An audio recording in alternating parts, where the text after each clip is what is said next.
Sa di mabilang na nakasalamuhan ni Pope Francis sa 12 taon niya bilang Santo Papa, espesyal ang mga pagkakataong kasama niya ang mga bata. At laging laman ng kanyang mga mensahe at panalangin ang mga bata. At hindi niya nalimutan ang mga naiipit sa karahasan, gaya ng mga digmaan. Ating saksihan.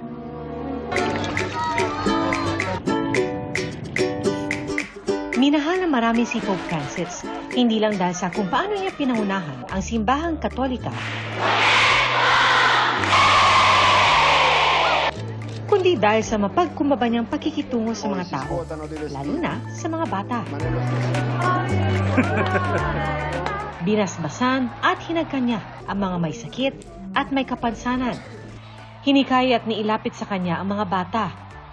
At sa bawat sandali ay nagpakita siya ng tiyaga at pagiging masayahin. Dinamayan ang mga hinagupit ng unos. Kahit nagsungit ang panahon sa Tacloban, bumaba siya mula sa Pope Mobile para kamustahin at ipagdasal ang mga batang survivor ng Bagyong Yolanda. May sandaling sumalungat din si Pope Francis sa protocol at ginulat ang lahat nang lumabas siya sa likod ng Manila Cathedral. Saka naglakad patungo sa tahanang kumakalinga sa mga street children. Katuparan daw ito sa hiling mismo ng mga bata na makapiling ang kanilang Lolo Kiko. Walang sawa rin siyang nakinig sa mga naghihinagpis.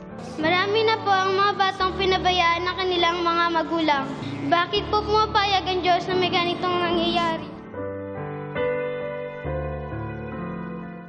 Buong pusong ipinadama ang pagmamalasakit. Real love is opening yourselves to the love that wants to come to you. Y a Dios decimos que es el Dios. And we say that God is a God of surprises because He always loved us first. Y no se At pagkikipagkapwa na nasaksihan ng mga mata ng mga bata. Gagayain ko po siya. Tutulong sa kapwa-tao.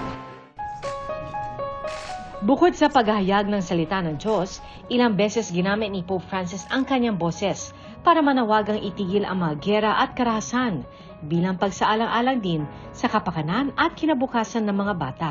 In nome di Dio vi chiedo fermate questo massacro. Malugod niyang tinanggap ang mga refugee kahit saan siya magpunta, pati mga migranteng naiipit sa krisis sa iba't ibang bansa. Di rin ang husga sa mga di naniniwala. Minsang may 8 anyos na batang dumulog kay Pope Francis.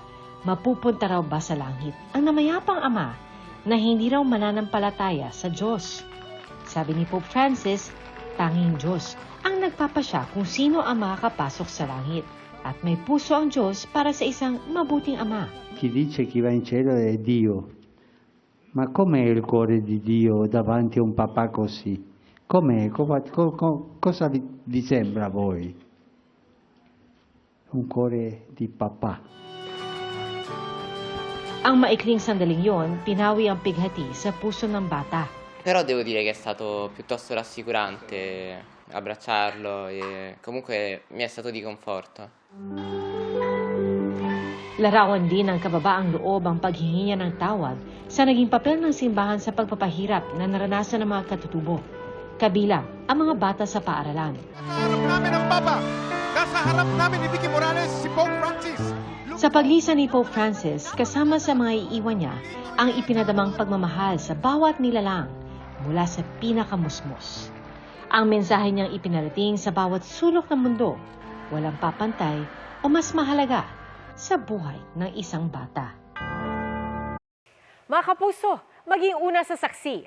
Mag-subscribe sa GMA Integrated News sa YouTube para sa iba't ibang balita.